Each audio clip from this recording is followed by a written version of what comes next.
After Mom was diagnosed with kidney failure, she said whoever could take care of her would get the family house. My sister Rachel, clinging to with her rich boyfriend, immediately chimed in. Anna, I'll leave Mom's care to you. I won't fight for the house. After that, she never came home again. To take good care of Mom, I had to quit my job and run between the hospital and home every day. For 3 years. Didn't have a single full night's sleep. Until Christmas Eve of the 3rd year, when Rachel suddenly came home crying. Mom, my boyfriend broke up with me. I have nothing left. Mom hugged her and comforted her. Rachel, you do have something. I've kept a safety net for you. The house has already been transferred to your name. My heart froze. I stared at my mother. Mom, she cut me off, her face full of impatience. Anna, I know your little game. You're only taking care of me for the house. I'm telling you, this house is for your sister. Don't even think about it. A sour feeling welled up in my chest.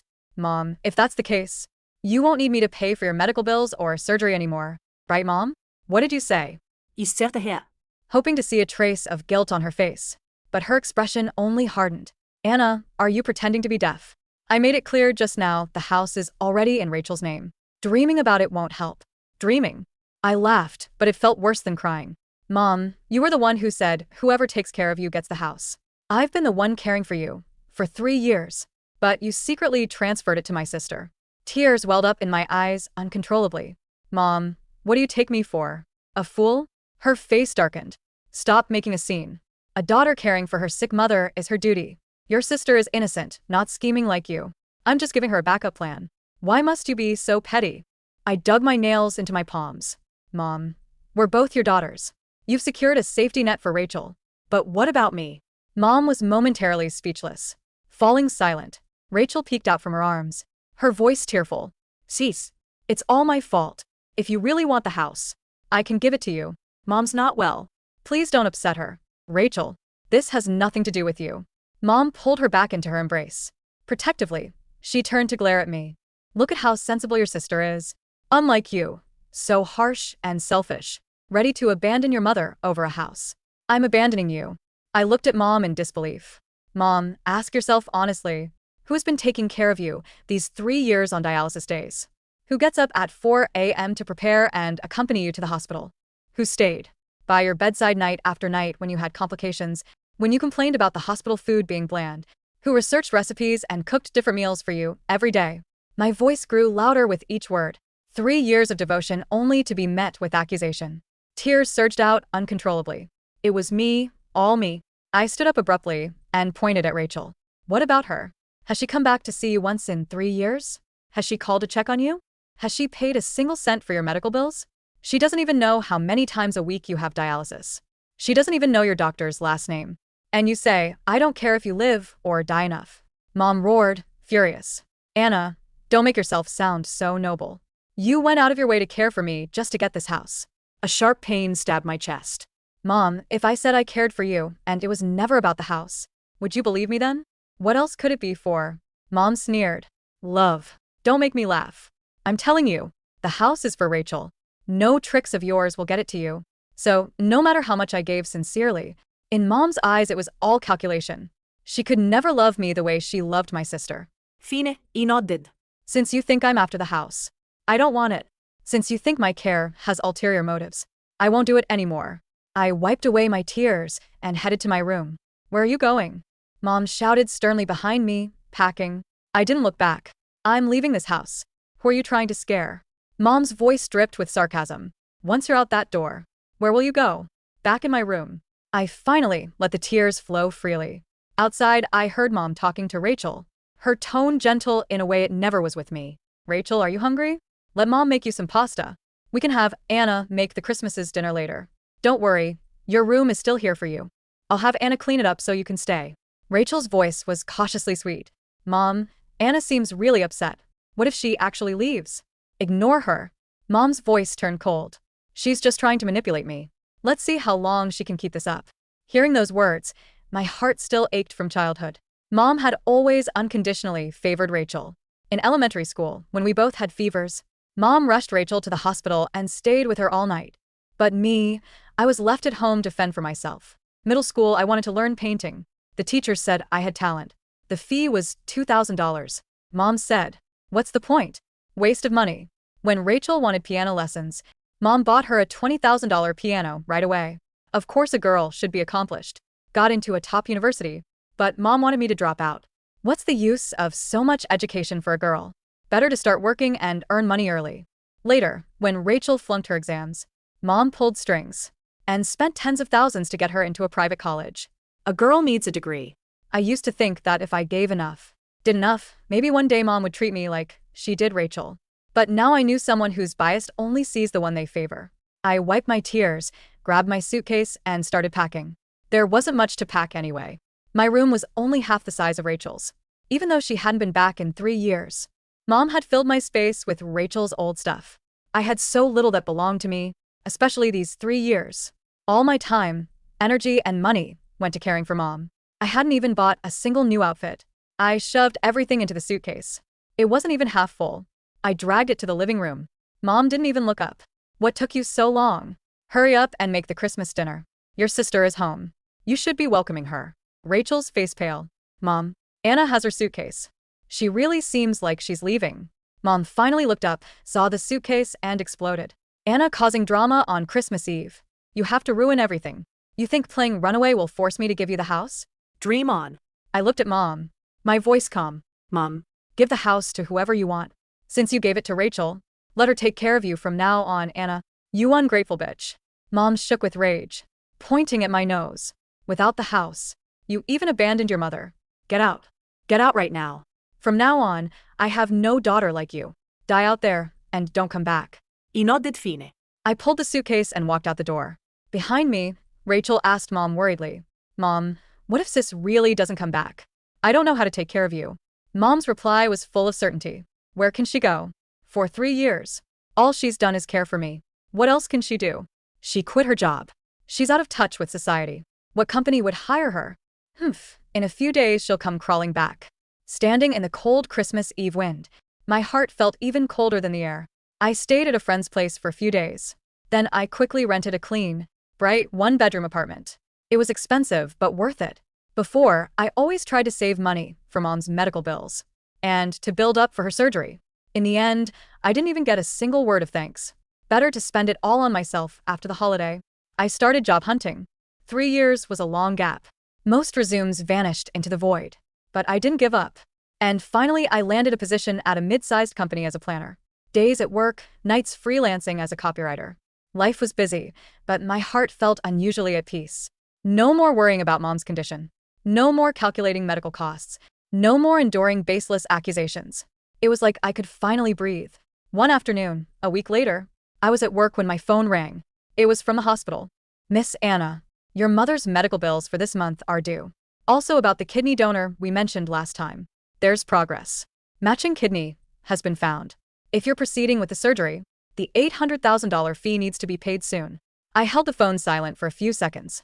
Dr. Miller, from now on, please contact my mother directly or my sister, Rachel, about her medical bills and treatment. There was a pause on the other end. Miss Anna, do you mean? What I mean is, I said calmly, my mom's affairs are no longer my concern. I hung up and went back to work. Soon, the phone rang again. It was Rachel. I hesitated, but answered. Anna. Rachel's voice was tearful. Come back, please. Mom's condition has worsened. She's in so much pain. My voice stayed. Even take her to the hospital. I don't know how. Rachel sounded desperate. Anna, you have experienced caring for Mom. Come back, I'm begging you. I could hear Mom's weak moans in the background. Rachel cried louder. Anna, did you hear that? Mom's like this and you really don't feel bad at all? Feel bad? Of course it hurt. She was my mother. But what was my pain worth in her eyes? Rachel, I said. Mom said the house is yours and she loves you the most. Now that she's sick, it's your turn to care for her. Anna, how can you be like this? Rachel's voice turned shrill. Mom said, the house is my safety net. I have nothing left now, just this house. Are you trying to force me out? Forcing you? I laughed. Rachel, who's been forcing whom these 3 years? While you were enjoying life, I was at the hospital bedside. While you were dating, I was crunching medical bills. Now that you're heartbroken, you remember you have a mom. Remember the house? Mom said, whoever cares for her gets the house. How am I the one forcing you? The line went silent for a long time. Then Mom's voice came on, cold and sharp. Anna, you've really grown bold. Daring to cut off my medical payments. Do you really want to watch your own mother die? Her voice wasn't weak at all. I realized right away she'd been faking before. I closed my eyes and took a deep breath. Mom, I didn't cut them off. I just told the hospital I'm no longer responsible. After all, you've already transferred the house to Rachel. As for whether you'll die, I dug my nails into my palm. That's something for you and your most beloved daughter to worry about. With that, I hung up. Then I blocked the number. I knew Mom's personality. She wouldn't let it go. But I wasn't afraid. The first week was the hardest, not because of regret but because of the conditioning. My internal clock was still set to dialysis time. At 4 a.m., my eyes would snap open, adrenaline surging, my body ready to boil water and pack a go bag. I'd sit up in the darkness of my rented apartment, heart hammering, before the silence washed over me. No groans of pain from the next room. No imperious demands for water. No Rachel giggling on the phone at 2 a.m. Just the hum of the refrigerator and the distant city traffic. I threw myself into work at the marketing firm. My boss, Sarah, was a sharp-edged woman who valued results over excuses. I gave her results. I stayed late, not to impress her, but because the office was warmer and less lonely than my apartment. You're running from something, Sarah remarked one evening, leaning against my cubicle wall. People who work this hard are either broke or broken. Both, I said, not looking up from a spreadsheet. Well, she dropped a file on my desk. Here's a chance to fix the broke part. Big client. Needs a rebrand. You have the right kind of cynical eye for it. It was my first win. A small step back into humanity. 3 weeks later, the cracks in my mother's perfect arrangement began to show. It started with a barrage of texts from unknown numbers. Rachel. I deleted them without reading. Then voicemails. Anna, you can't just disappear. The washing machine is making a weird noise. Anna, Mom threw up the pasta. She says I'm trying to poison her. Tell her I followed the recipe. Anna, the electricity bill came. Why is it so high? I listened to them with a glass of cheap wine in hand, feeling a dark, twisted satisfaction. They were discovering the physics of their own lives, that clean clothes, hot food, and electricity weren't magic. They were labor. The silence broke on a Tuesday. I was in a meeting when the receptionist knocked, looking uncomfortable. Anna, there are 2 women in the lobby. One is shouting. She says she's your sister. My stomach dropped. I excused myself, my face burning. In the lobby, Rachel looked disheveled. Her designer coat was stained, her hair unwashed. Beside her, Mom sat in a wheelchair, looking frazzled and smaller than I remembered. There she is, Mom shrieked, pointing a trembling finger. The ungrateful child who left her mother to rot. The security guard looked at me, uncertain. Ma'am, do you know them? I walked over, stopping 5 feet away. I know them. What are you doing here? We're here to take you home, Rachel said, her voice wobbling between arrogance and desperation. I can't do it, Anna. The dialysis machine alarms keep going off. The needles are scary. Mom screams at me if I miss the vein. You have to come back. I have to do nothing, I said calmly. You have the house, Rachel. You have the asset. You do the job. Mom's eyes narrowed. You think you're winning? You think you can punish me? I'm your mother. I gave you life. And I gave you 3 years of mine to pay for it. We're even. I'll sue you for abandonment. Mom spat. Go ahead, I said, my voice hardening. And I'll countersue for the 3 years of unpaid wages as a live-in nurse. Minimum wage for 24-hour care over 1,000 days. Do the math, Mom. You'll lose the house to pay me. It was a bluff, but it landed. Mom's face went pale. Rachel looked terrified. Security. I turned to the guard. These people are harassing me. Please escort them out. As they were wheeled away, Rachel screaming, You can't do this. I felt a tremor in my hands. Not fear. It was the shaking of a heavy chain finally falling off. 2 months passed. My career was stabilizing. I had friends, real ones, who liked me for my dry wit and not what I could do for them. I even started dating Mark, a calm, kind architect who thought my obsession with saving money was prudent, not stingy. Then the letter came. Not from Rachel, but from the hospital's legal department. Mom's insurance had caps. She had hit them. Without my supplemental payments, the bills were piling up. The surgery, the kidney transplant, was on hold until the $80,000 deposit was secured. I met Rachel at a coffee shop. I refused to go to the house. She looked 10 years older. Her nails were bitten to the quick. She needs the surgery, Anna, Rachel whispered. She's yellow. Her skin is yellow. She smells like ammonia. Sell the house, I said. Rachel recoiled. What? The house is in your name. It's worth at least $600,000. Sell it, pay for the surgery, and rent a small apartment for the 2 of you. I can't, Rachel cried, causing heads to turn. That house is all I have. Mom said it's my safety net. If I sell it, I'll be homeless. Then she doesn't get the surgery. You have money. You have a job. I have rent. I have a life. And I have self-respect. I leaned in. You wanted the inheritance, Rachel. You wanted the prize. But the prize came with a price tag attached. You don't get to keep the gold and ask me to pay the tax. Rachel wept. She screams all night. She calls your name, then she curses you, then she calls you again. I can't take it. Then give me the house. Rachel froze. What? Transfer the deed to me. I'll sell it, pay for her surgery, and put her in a professional nursing home. You can go live your life. But you walk away with nothing.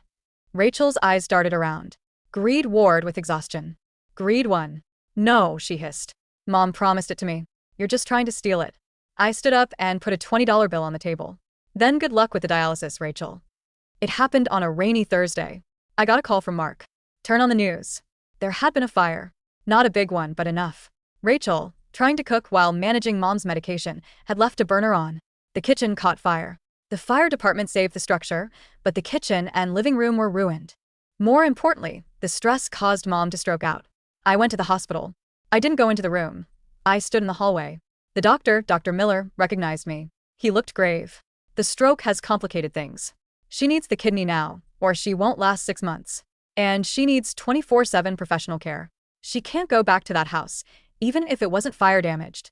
Rachel was in the waiting room, covered in soot, looking like a ghost. When she saw me, she didn't scream. She didn't fight.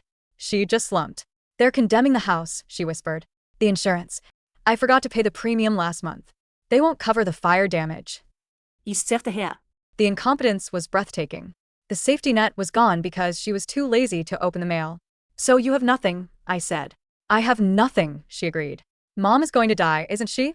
Probably. She wants to see you. I hesitated. Does she? She keeps saying Anna will fix it. She thinks you're going to fix the house and pay the bills. I walked into the room. Mom looked small. The stroke had made the left side of her face droop. But her eyes, those sharp, calculating eyes, were the same. Anna, she slurred. You came. I'm here. Your sister useless, Mom rasped. You were right. She's useless. It was the validation I had craved for 30 years. But hearing it now, it felt like ash. You need to take over, Mom commanded, though her voice was weak. Fix the house. Sue the insurance company. Get the kidney. I've forgiven you for leaving. I laughed. A dry, mirthless sound. You've forgiven me? Yes. Now get me out of here. The food is terrible. I pulled a chair up, but I didn't sit. Mom, do you remember when I wanted to paint? You said it was a waste of money. Who cares about that now? She snapped. Ido. Do you remember when Rachel failed her exams and you bought her a degree? Do you remember telling me that the house was Rachel's because she was innocent and I was scheming? I said a lot of things. I'm your mother. Stop living in the past. The past is why I'm not helping you in the future, I said softly. Mom's good eye widened. What? I'm not fixing the house. It's ruined. Rachel didn't pay the insurance. It's a total loss. Mom made a choking sound. No. Rachel. And I'm not paying for the surgery. I'm saving for my own house. My own life. You're killing me, she screamed, the monitor beeping frantically. You're murdering your mother. No, Mom. You murdered the daughter, who loved you. You killed her 3 years ago when you looked her in the eye and told her she was a servant. The woman standing here? She's just a stranger you tried to scam. I leaned down, close enough to smell the antiseptic and the fear. Rachel is your legacy, Mom. You built her. You spoiled her. You chose her. Now you get to live with the consequences of your choice. She is exactly what you made her. I turned to leave. Anna, she wailed, a sound of pure, terrified agony. Anna, please. I love you. I love you the most. I paused at the door. I looked back at the woman who had defined my worth by my utility. No, you don't, I said. And for the first time in my life, I don't care. The fallout was messy. Without a home or money, Rachel tried to move in with me. I changed my locks and got a restraining order after she caused a scene at my office. Mark stood by me, holding my hand while Rachel screamed from the sidewalk that I was a monster. Mom was moved to a state-funded facility. It wasn't nice. It smelled of bleach and boiled cabbage. It was the bare minimum, exactly what she had given me my entire childhood. Rachel, forced to face reality, crumbled. She sold the charred remains of the land for a fraction of its value to pay off Mom's immediate debts, leaving her with a few $1,000s.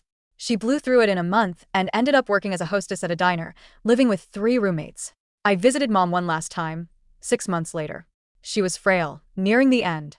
The kidney failure was terminal now. She was too weak for surgery, even if the money appeared. She didn't scream this time. She just looked at the ceiling. "Where is Rachel?" she asked. She's working, I said. She couldn't get time off. Mom let out a long rattle of a breath. "She never comes." "I know. You came." "I came to say goodbye." Mom looked at me. The malice was gone, replaced by a terrible, hollow clarity. "I bet on the wrong horse," she whispered. It wasn't an apology. It was a gambling regret. Even at death's door, she viewed us as investments. "Yes," I said. "You did." Christmas Eve, 2 years later. The snow was falling gently against the floor-to-ceiling windows of my new home. It wasn't a mansion, but it was mine. My name on the deed. My money paying the mortgage. The smell of roast chicken and rosemary filled the air. Mark was in the kitchen, laughing with his parents. They treated me like a daughter. Actually treated me like one, with interest in my thoughts and respect for my boundaries. My phone buzzed. A number I didn't have saved, but I recognized the pattern. It was Rachel. I stared at the screen. Mom had been gone for a year. Rachel had tried to sue for a portion of Mom's estate, only to find there was nothing but debt. She had spiraled, dating a string of losers, looking for another savior. I could answer. I could hear the crying, the begging, the "Sis, it's Christmas, I'm all alone." I looked at Mark, who was pouring wine. He smiled at me, warm and safe. "Who's that?" he asked. I looked at the phone one last time. "Spam," I said. I pressed the block button, set the phone down, and walked into the warmth of the kitchen. For the first time in my life, Christmas wasn't about sacrifice. It was about peace. And I had earned every second of it.